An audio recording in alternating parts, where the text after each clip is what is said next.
शिव पुराण श्री रुद्र संहिता तृतीय खंड अध्याय 25वां। शिवजी द्वारा पार्वती जी की तपस्या की परीक्षा करना।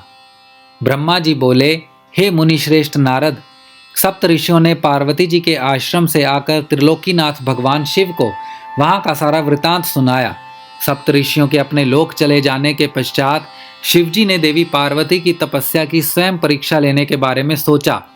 परीक्षा लेने के लिए महादेव जी ने एक तपस्वी का रूप धारण किया और उस स्थान की ओर चल दिए जहां पार्वती तपस्यारत थी। आश्रम में पहुंचकर उन्होंने देखा कि देवी पार्वती वेदी पर बैठी हुई थी और उनका मुखमंडल चंद्रमा की कला के समान तेजोदीप्त था। भगवान शिव ब्राह्मण देवता का रूप धारण करके उनके सम्मुख पहुंचे। ब्राह्मण देवता को आया देखकर पार्वती ने भक्ति पूर्वक उनका फल फूलों से पूजन सत्कार किया। पूजन के बाद देवी पार्वती ने ब्राह्मण देवता से पूछा, हे ब्राह्मण देव, आप कौन हैं और कहाँ से पधारे हैं? मुनीश्वर, आपके परम तेज से यह पूरा वन प्रकाशित हो रहा है। कृपा कर मुझे अपने यहाँ आने का कारण बताइए। तब ब्राह्मण रूप धारण किए हुए महादेव जी बोले, मैं इच्छा अनुसार विचरने वाला ब्राह्मण हूँ। मेरा मन प्रभु के चरणों का ही ध्यान करता है। मेरी बुद्धि सदैव उन्हीं का स्मरण करती है। मैं दूसरों को सुखी करके खुश होता हूँ। देवी, मैं एक तपस्वी हूँ, पर आप कौन हैं?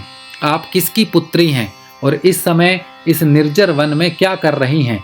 हे देवी, आप इस दुर्लभ और कठिन तपस्या से किसे प्रसन्न करना चाहती हैं? तपस्या या तो ऋषि मुनि करते हैं या फिर भगवान के चरणों में ध्यान लगाकर वृद्धों का काम है।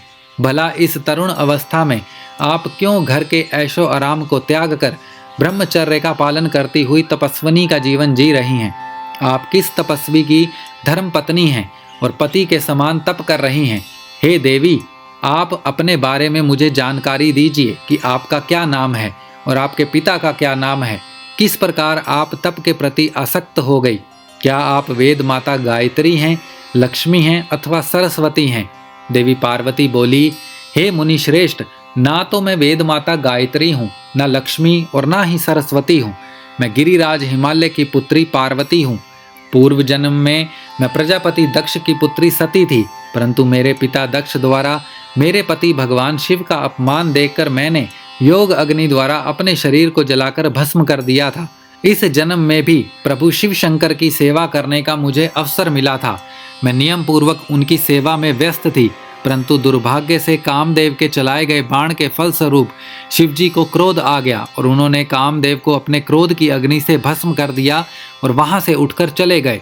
उनके इस प्रकार चले जाने से मैं पीड़ित होकर उनकी प्राप्ति का प्रयत्न करते हुए तपस्या करने गंगा के तट पर चली आई हूँ।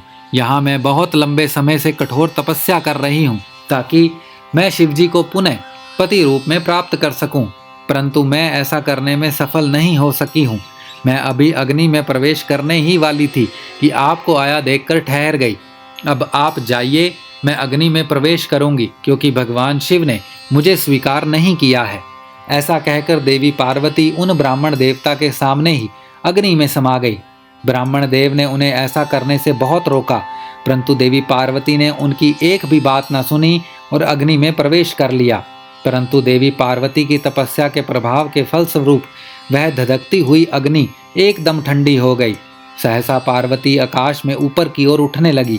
तब ब्राह्मण रूप धारण किए हुए भगवान शिव हंसते हुए बोले, हे देवी, तुम्हारे शरीर पर अग्नि का कोई प्रभाव ना पड़ना तुम्हारी तपस्या की सफलता का ही सूचक है, परंतु तुम्हारी मनोवांछित इच्छा का पूरा ना होना तुम्हारी असफलता को दर्शाता है।